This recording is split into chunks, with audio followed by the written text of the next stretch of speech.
यशोमती मैया के नंद लाला।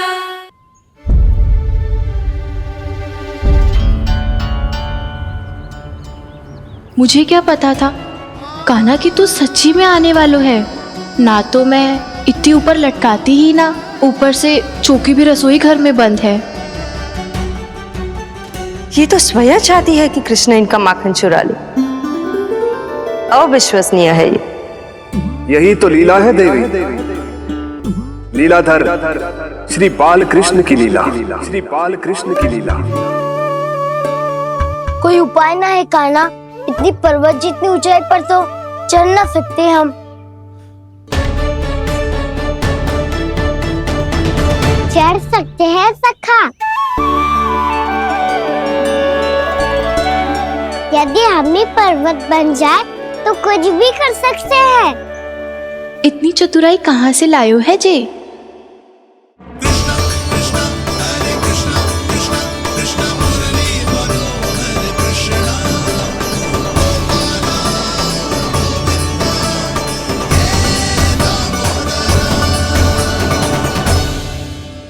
हम सबसे ऊपर कौन चढ़ेगा?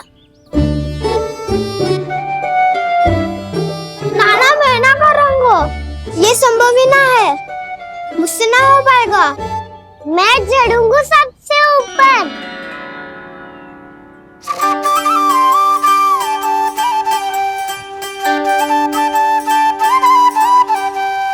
आया कन्हैया रे, आया रे माखन का चोर।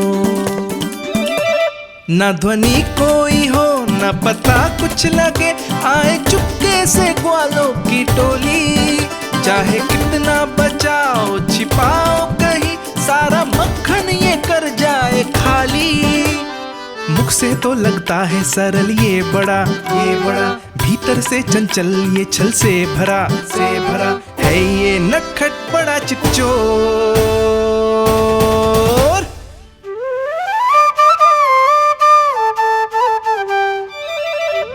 भोला भाला कान्हा है माखन का चोर, भोला भाला कान्हा है माखन का चोर, भोला भाला कान्हा है माखन का चोर, भोला भाला कान्हा है माखन का चोर।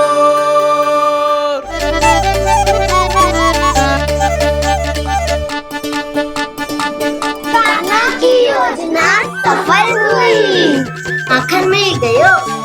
तैयार हो सब? हाँ। तो लो फिर। अब खाएगो जे मेरा माखन।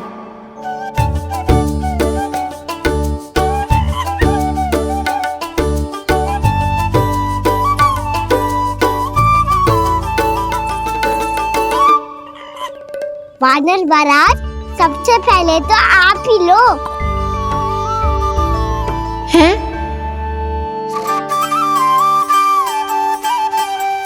जिसकी जीभ अधिक लपलपाए वही सबसे पहले माखन खाए।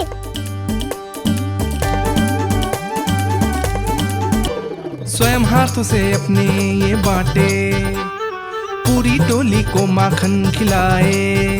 बड़ा नटखट है नंद किशोर। लो दाऊ, ये आपका।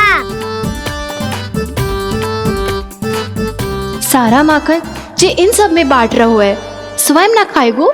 भोला भाला कान्हा है माखन का चोर, अरे भोला भाला कान्हा है माखन का चोर, अरे भोला भाला कान्हा है माखन का चोर। इतनी देर बाद ही सही, अब खा रहो है जी मेरे हाथ का माखन। प्रभु, ये जो भी करते हैं उसके पीछे कोई ना कोई उद्देश्य अवश्य होता है। मैं ये जानने के लिए आतुर हूं कि इस माखन चोरी की लीला के माध्यम से कौन सा संदेश देना चाहते हैं ये।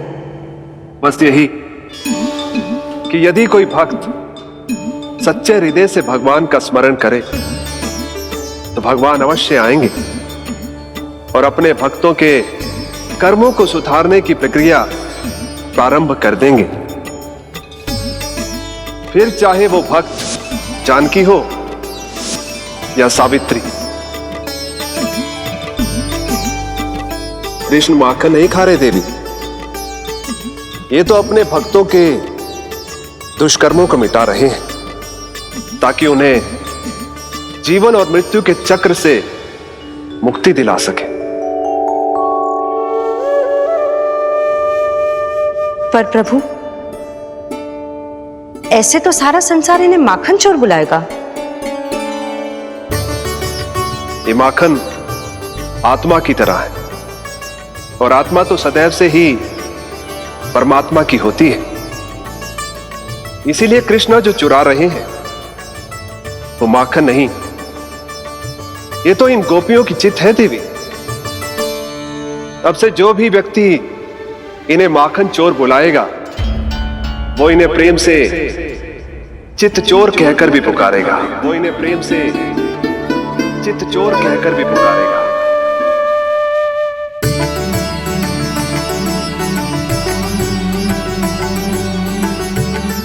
सही कहा आपने प्रभु, चित्त चोर तो है ये।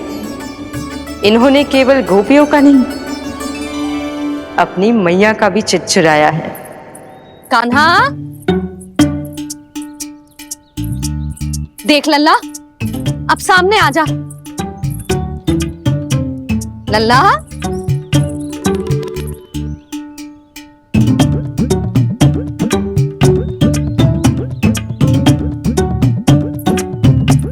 मुझे पतो है तू खम्बे के पीछे छुपो है। बाहर निकल।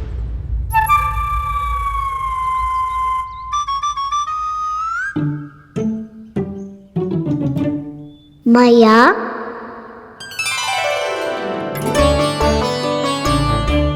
रुक लल्ला,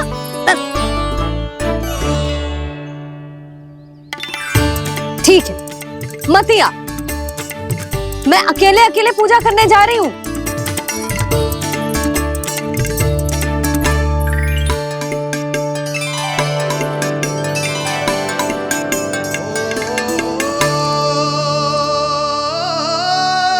बस ऐसे ही पहले अपनी मैया को सताया कर और फिर अपनी जे निर्दोष सी मुस्कान से मेरा मन मोह लिया कर।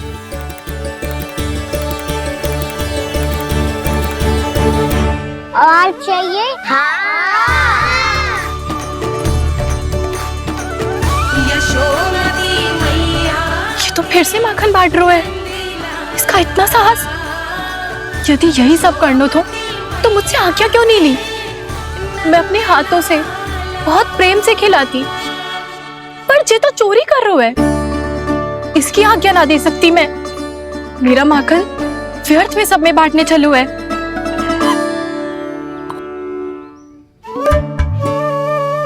दो वानर महाराज और तनिक ले लो।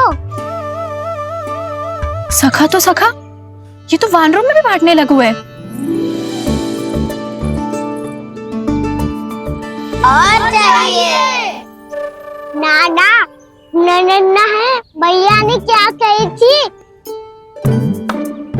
लोभ बहुत भयानक राक्षस है। पर कान्हा, अभी तो गले तक ही गया है माखन। पूरी मटके छट कर गए और माखन अभी तक गले तक ही पहुंचा है।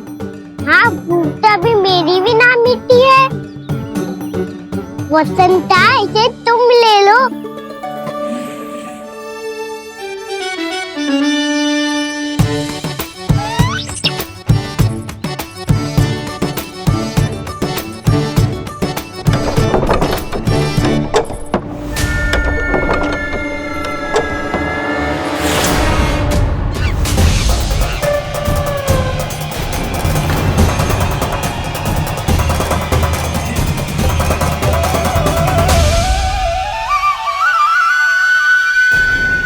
ना, लोग बहुत भयानक राक्षस हैं।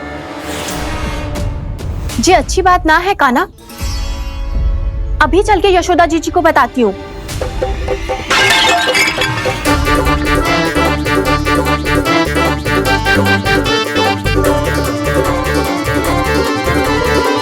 पर आप ही नहीं तो कही थी कि आप किसी को कछु ना बताती, बल्कि प्रसन्नता से खिलखिल जाती।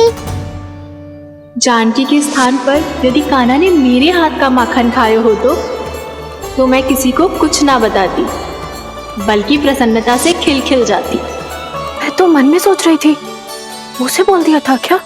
सच्ची बात तो ये है मौसी, ये मानव महाराज पूछे थे, इसीलिए।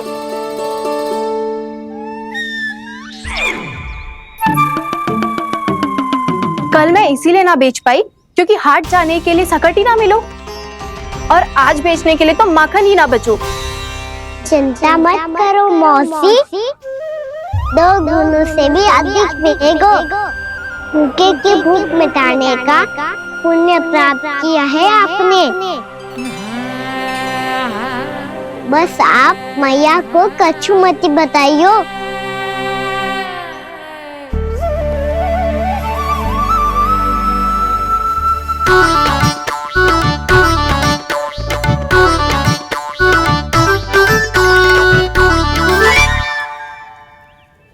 वैसे भी भूखे की सहायता करके मैं अच्छा कार्य ही तो कर रहा था, है ना?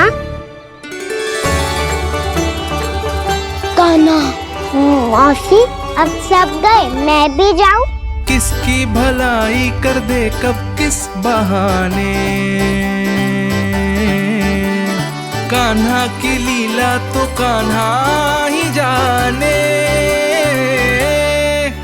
बड़े सौभाग्य उसने है पाए, कान्हा जिस घर से माखन चुराए। भोला भाला कान्हा है माखन का चोर, भोला भाला कान्हा है माखन का चोर, भोला भाला कान्हा है माखन का चोर, अरे भोला भाला कान्हा है माखन का चोर। कृष्णा कृष्णा हरे कृष्णा, कृष्णा कृष्णा मुरली मनोहर कृष्णा,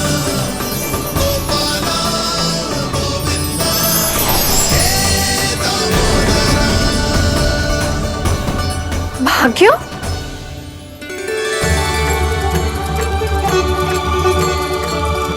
कान्हा, एक तो चोरी की और ऊपर से मूर्ख बना के भाग को। ये ठीक ना है, मुझे यशोदा जीजी को बताना ही होगा, और वो भी इसके घर पहुंचने से पहले।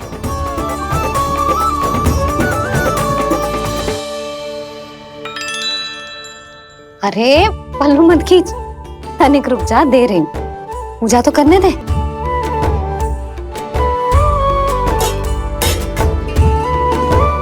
ले, अब जितना मन करे उतना प्रसाद खा।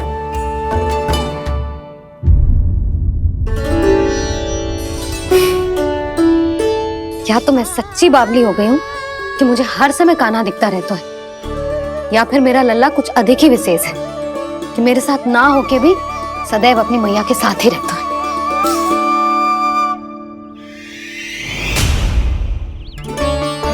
आज तो कैसे प्राण बचे, नारायण ही जानते हैं। मैं तो पाऊ को सिर पर लेके ऐसे सरपट भागो, ऐसे सरपट भागो कि पूरे गोकुल में। बड़ बोले, इस समय तो बड़ी बड़ी मत हाको। पर असली लाभ तो वानर महाराज ने उठाया है। पूरी की पूरी मटकी अकेले लेके निकल लिए। ये हमारी प्रतीक्षा कर रहा था ताकि हम माखन बांट सके। हमारे साथ ना दाऊ, उनके साथ।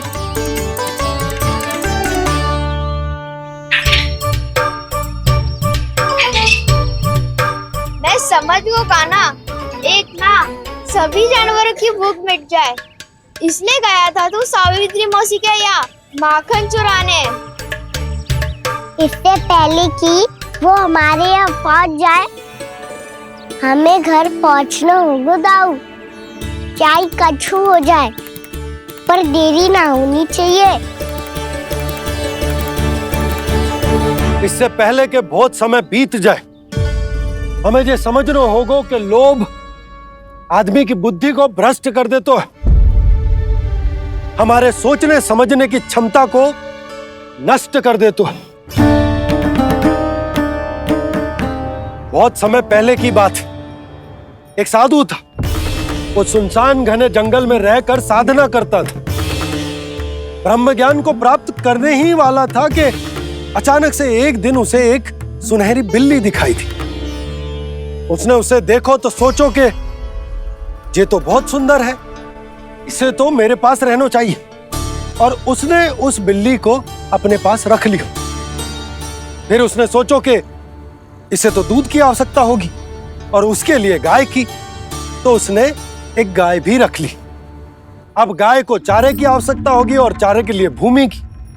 नारायण की कृपा से भूमि का प्रबंध भी हो गयो। अब भूमि को जोतनो है, चारा उगानो है, चारा काटनो है और उसे गाय को खिलानो है। गाय को खिला के उसे दूध निकालनो है और दूध निकाल के बिल्ली को पिलानो है। कार्य बढ़ गो। अब उसे लगो कि सहायता के लिए 2 जोड़ी हाथ और होने चाहिए, तो उसने विवाह भी कर लियो। कुछ समय बीतो और संतान हो गई और उसे एक बड़े घर की आवश्यकता अनुभव हुई। इसी प्रकार धीरे धीरे लोभ ने उसे अपनी छाया में ले लिया और वो नारायण की साधना कर ब्रह्म ज्ञान को पाने के अपने परम लक्ष्य को भूल गो। फिर अनेक वर्ष बीतने के पश्चात उसकी अपने गुरु से भेंट हुई। पहले तो उन्होंने उसे पहचाना नहीं, और पहचानो तो उनने कही कि एक बार, बस एक बार अपने कर्तव्य से भटका था तू, और देख कैसे देखते ही देखते लोभ के जंजाल में गहरे ही गहरे धंसता चला गया। सोचो, कहीं उस व्यापारी को धन के लोभ में अपना वचन देकर आप सब भी जे ही भूल तो ना करने जा रहे। परिवार, घर द्वार, भोजन, सुख शांति, जीने के लिए आवश्यक जिस सब कुछ तो है आपके पास। इसीलिए मुझे चिंता हो रही कि जिस प्रकार उस साधु ने ब्रह्म ज्ञान प्राप्ति का अवसर गवा दिया था, आप सब भी इस लोभ में आकर अपना सुख चैन ना गवा दो।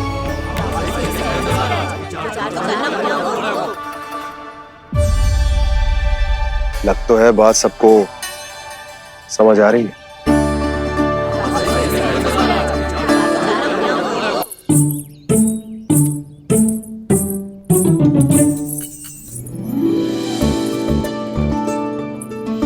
भाभी आसानी से ना मिलने देंगी कान्हा से, पर उसे देखे बिना रहा भी तो ना जा रहे हो मुझसे। कहाँ है वो? मुझ पे बहुत क्रोध है उन्हें। इतने शीघ्र शांत ना होगा, उन्हें मनाना तो पड़ेगा ताकि मैं नंद भवन में फिर से बिना किसी रोक टोक के आ जा सकूं। पर क्या बोलूं, कैसे मनाऊं उन्हें?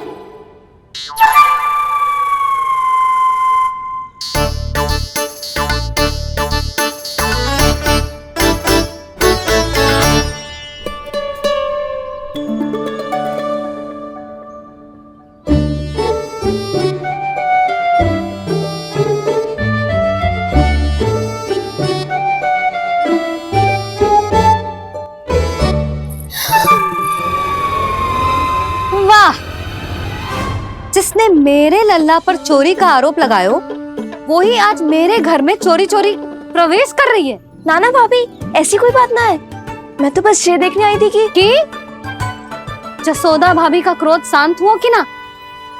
सुन ले जानकी, मेरा क्रोध उसी दिन शांत होगा जिस दिन तू सारी गोपियों के सामने मेरे कान्हा पर लगाया आरोप वापस लेगी। चोरी करेगा तो आरोप ही लगेगा ना जीजी। फिर से आरोप? सावित्री, तू भी? कल तक मुझे ये थोड़ी पता था जीजी कि आपका कान्हा सच्ची में माखन चोरी में पारंगत है। आशा करता हूं कि आप सभी को नंदराज का विचार और संदेश सही से समझ आगो होगो।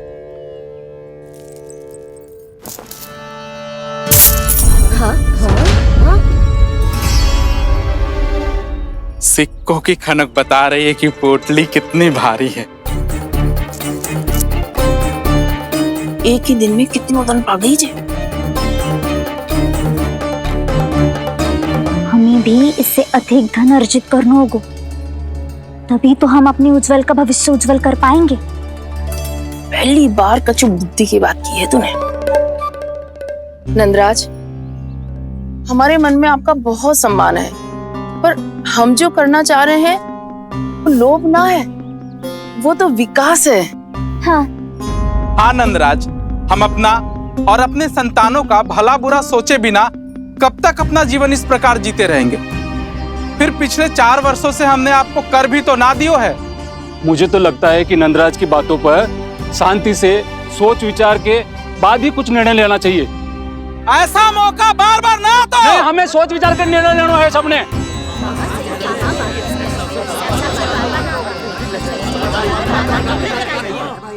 चोरी में पारंगत?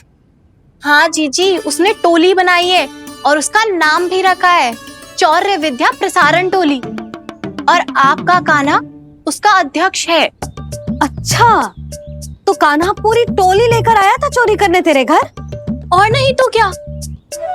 पर एक बात बताऊं जीजी, मेरे बलदर को देखकर किसी का साहस ना हुआ भीतर जाने का, पर आपका कान्हा इतना साहसी है कि बिना भयभीत हुए इतने भयंकर बैल के निकट चले गए। सच्ची? और तेरे रक्षक बैल ने कुछ ना किया उसे? है ना अचरज की बात। क्रोध के स्थान पर वो तो उसके सामने ऐसे झुक गया जैसे कि प्रणाम कर रहा है। और जीजी, आपका कान्हा साहसी ही ना, बहुत चतुर भी है। मैंने मटकियां बहुत ऊपर लटकाई थी, पर बताओ कि बिना चौकी के मटकी को नीचे उतारने का उपाय किसने ढूंढा? किसने? आपके चतुर कान्हा ने। उसने अपने सखाओं को पर्वत बनायो और एक पक्के सेनापति की तरह बिना भयभीत हुए उनके ऊपर चढ़ गयो और मटकियां उतारने लगो। और एक ही ना, तीनों की तीनों मटकियां उतार ली। तीनों? हाँ जीजी, और वो इतना दयालु है कि पहले एक मटकी का माखन सब में बांट दियो और फिर बची हुई 2 मटकियों में से एक मटकी अपने सखाओं को दे दी और फिर दूसरी मटकी एक भूखे वानर को दे दी। और फिर जब मैं उसके सामने जाके प्रश्न करने लगी तो उसने मुझे अपने तर्कों के जाल में उलझाया और बड़ी आसानी से सिद्ध कर दिया कि वो तो परोपकार कर रहा था। मैं तो देखती ही रह गई, और शब्द तो ऐसे झड़ते हैं मुंह से जैसे कि फूल। रुक जा सावित्री, पहले तू ये निर्णय ले ले कि तू मेरे लल्ला का गुणगान करने आई है कि उसकी निंदा करने? निंदा करने ही आई हूँ जीजी। जानकी सत्य कह रही थी, आपका कान्हा माखन चोर ही है और बलराम के साथ भागा था। बलराम क्यों? वो तो साक्षात गरुड़ देव की पीठ पे बैठ के उड़ के आयो है, तभी तो तुझसे बहुत पहले आके यहाँ बैठ गओ ना। आ देख ले, आजा। देखो कैसे बैठ के सब पहरा दे रहे हैं कि कोई पंछी अनाज ना चुग ले, और तुम दोनों व्यर्थ में इन सब पर दोष लगा रही हो। कान्हा के निकट जाने का प्रयास भी मत ही करना। पहले मेरे लल्ला पर आरोप लगाती हो, फिर उससे मिलना भी चाहती हो।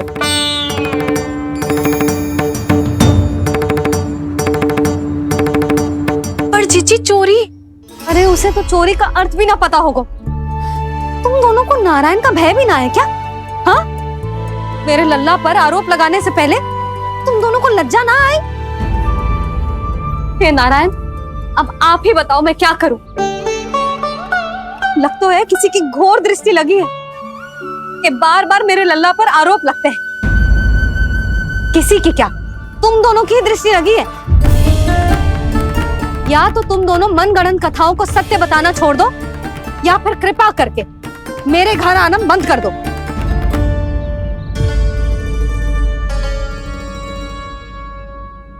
अब दोनों मुंह क्या ताक रही हो? हाँ, जाओ यहां से। और तुम दोनों नंद जी की सभा में क्यों ना गई? हाँ,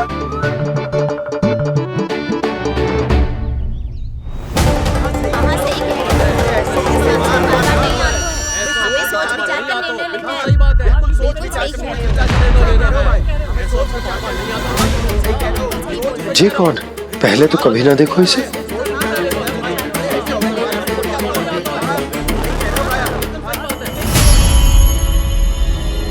कहाँ को?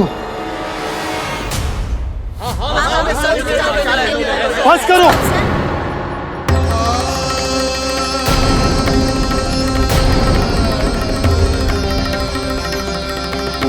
मेरी आंखों के सामने मैं गोकुल में इस तरह फूट पड़ते ना देख सकता।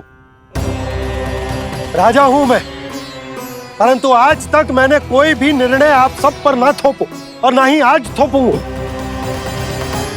मुझे पता है आप सबके पास कल सूर्यास्त तक को समय,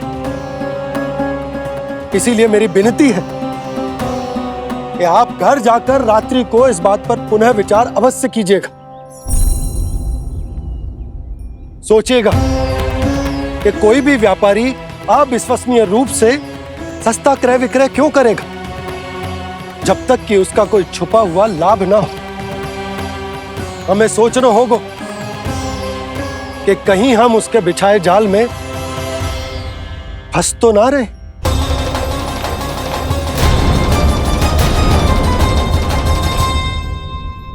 बच गए भैया, जैसे तैसे ही सही, पर समय से पहले पहुंच ही गए हो। सावित्री मौसी तनिक सी बात को इतना बड़ा चढ़ा के बोल रही थी जितना उज्जवल भी ना बोलतो।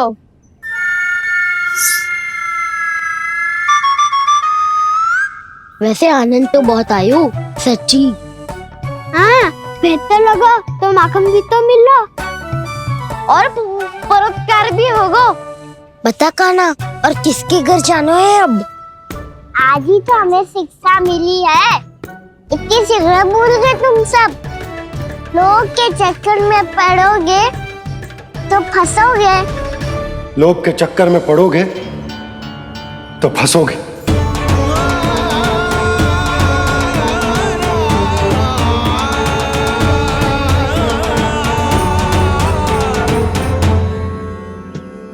चोर चोर कह रही है मेरे निर्दोष से बालक को।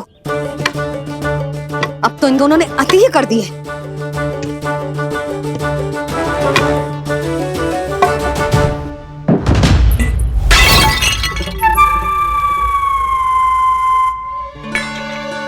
से भी अभी फूटना था।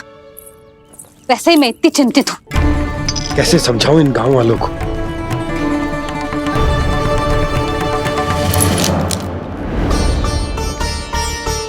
कोई समझने को तैयार ही ना है। लगता है सबकी बुद्धि भ्रष्ट हो गई है। सही कह रही हो यशोदा तुम। मुझे तो लगता है कि सोचना समझना ही छोड़ दिया सबने।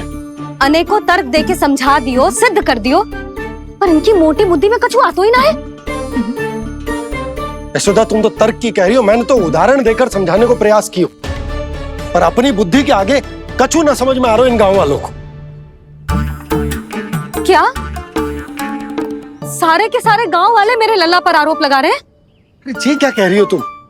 मैं तो गांव वालों की बात कर रहा हूं जो नारायण के नाम पर वचन देकर उस अपरिचित व्यापारी को अपने दूध दही घी माखन सब देने को तैयार है। लो कर लो बात। मैं गोपियों की बात कर रही हूँ जो लल्ला पर माखन चोरी का आरोप लगा रही हूँ। और आज तो सावित्री ने भी लल्ला को माखन चोर कह के पुकारो है।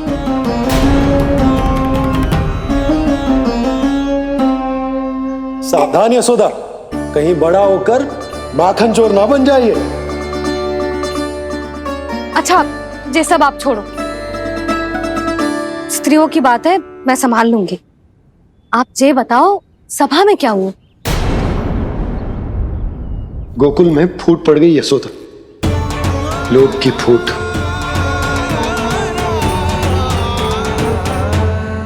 अरे रुको रुको रुको, व्यापारी जी रुकिए रुकिए। नंदराज ने प्रयास तो बहुत किया था व्यापारी जी, पर कुछ व्यक्तियों को छोड़ करके किसी के कान पे जूं तक नहीं रेंगी। इसका अर्थ फूट पड़ चुकी है लोभ की वजह से। बहुत ही शुभ समाचार लाए हो गुप्तचर। अब शीघ्र ही दिखेगा लोभ का चमत्कार।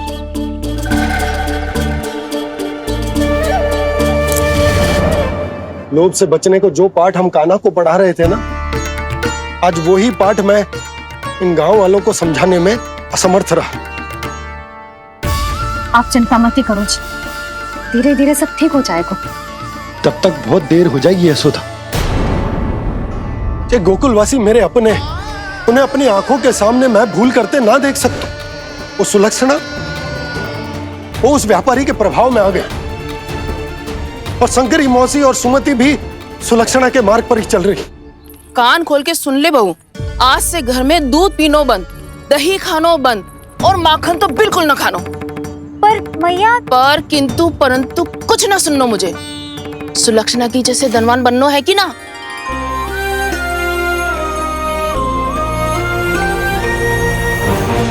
तो फिर जैसा मैं कहती हूँ वैसा कर, तभी तो अधिक से अधिक दूध दही माखन बेचकर अधिक से अधिक धन अर्जित कर पाएंगे हम। सुलक्षणा को उस व्यापारी की तरह धनवान बनना है और शंकरी मौसी को सुलक्षणा की तरह। ऐसे तो पूरा गांव ही लोभ में पड़कर कल उस व्यापारी के पास पहुंच जाएगा। अब तो फिर स्त्रियों को मुझे अपने ढंग से समझाना पड़ेगा। अब गोकुल वासियों को चाहे कोई भी कितना भी समझा ले, बुझा ले, ज्ञान बांटे, उन्हें केवल एक ही भाषा समझ में आएगी, लोभ की भाषा। लगता है आपके पास बहुत उत्तम योजना है व्यापारी जी। सब झटक लूंगा।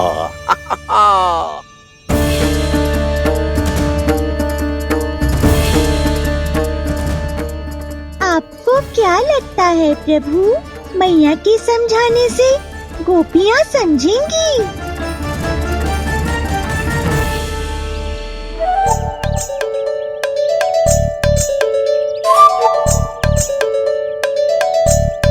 कान्हा, और कितनी प्रतीक्षा करवाएगो? अब बता भी दे, माखन चुराने किसके घर जाना है? इतना आसान ना है निर्णय करना, समय लगता है, सोच विचार करना पड़ता है। पर ये निर्णय किया कैसे जाए पता है मुझे। लगता है वे निर्णय करना पड़ेगा कि बचना कैसे।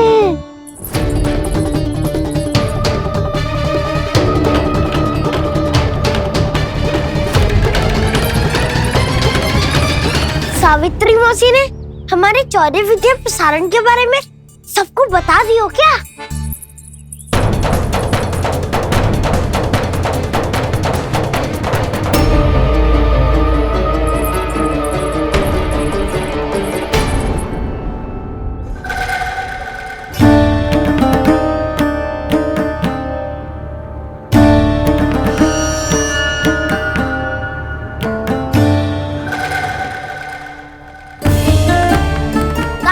शीघ्र आओ, छोटी माँ बुला रही है।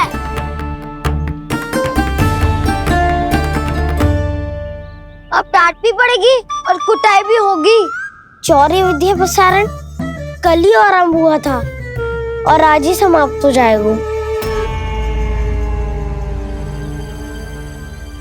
सब इतने गंभीर क्यों है आज? गंभीर तो होंगे ही ना दाऊ, क्योंकि मैया आज अच्छा वाला पाठ पढ़ाने वाली है।